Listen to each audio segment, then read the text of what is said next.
2022 में अब्बास अंसारी बोले, अब हिसाब होगा। तो एक हिंदू के खून के बदले आने वाले समय में हम 10 ऐसे लोगों की हत्या उससे करवाएंगे। पूरा सच जानने के लिए वीडियो जरूर देखें। आप देख रहे हैं ऐलान न्यूज़ लाइव। मैं हूं सैयद मोइनुद्दीन। 2022 की एक जनसभा में अब्बास अंसारी ने कहा, अब हिसाब होगा।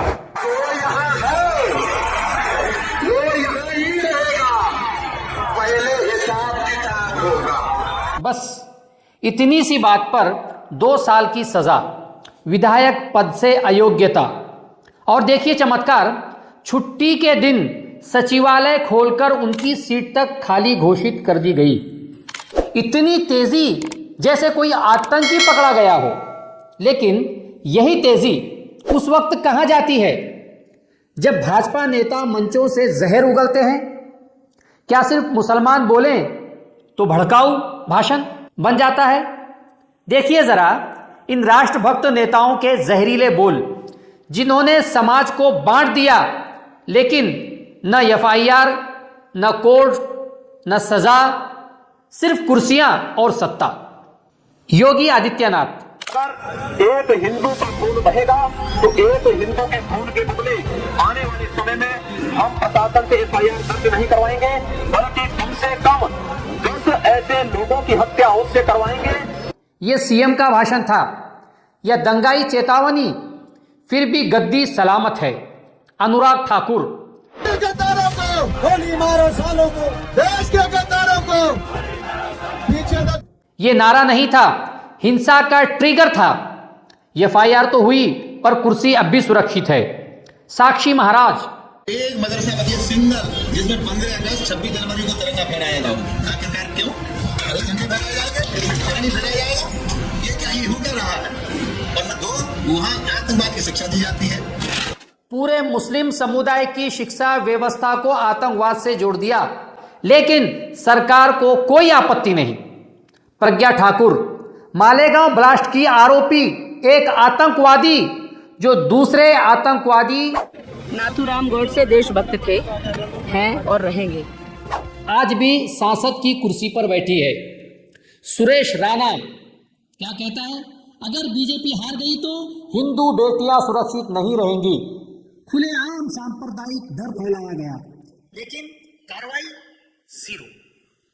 निशिकांत दुबे, मुगलों के आने के बाद जो मस्जिद बने हैं उसके लिए कहते हैं कि आप कागज कहां से दिखाओ। इस देश में धार्मिक युद्ध भड़काने के लिए केवल और केवल सुप्रीम कोर्ट जिम्मेवार है।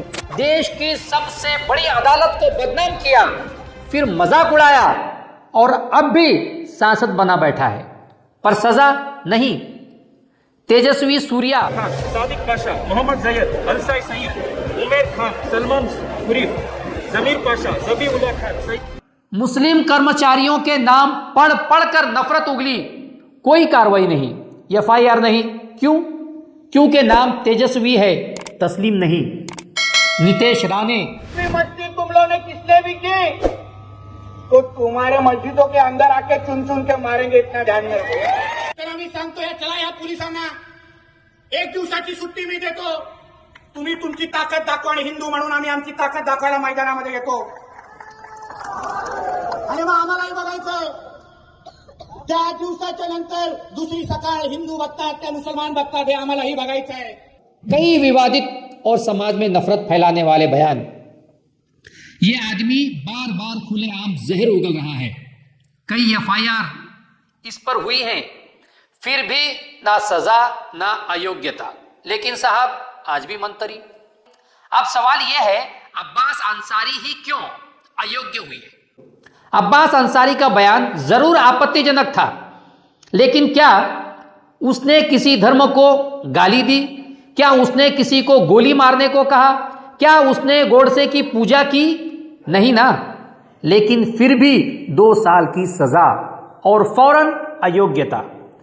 क्या अब्बास अंसारी मुसलमान हैं इसलिए उनके लिए तुरंत सजा और अयोग्यता तय थी?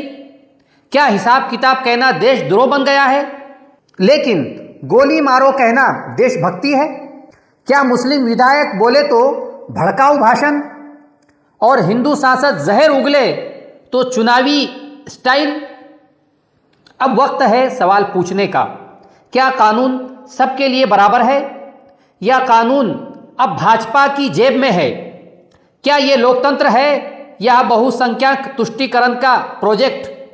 अगर आज आपने चुप्पी साध ली तो कल आपका नाम, आपका धर्म और आपकी आवाज़ अपराध बना दी जाएगी। हक के लिए, सच्चाई के लिए और इंसाफ के लिए इस वीडियो को शेयर कीजिए और हर ताज़ा अपडेट के लिए इस चैनल को सब्सक्राइब कीजिए। जय हिंद। ऐलान न्यूज़ लाइव, हमारी खबर आपका हौसला।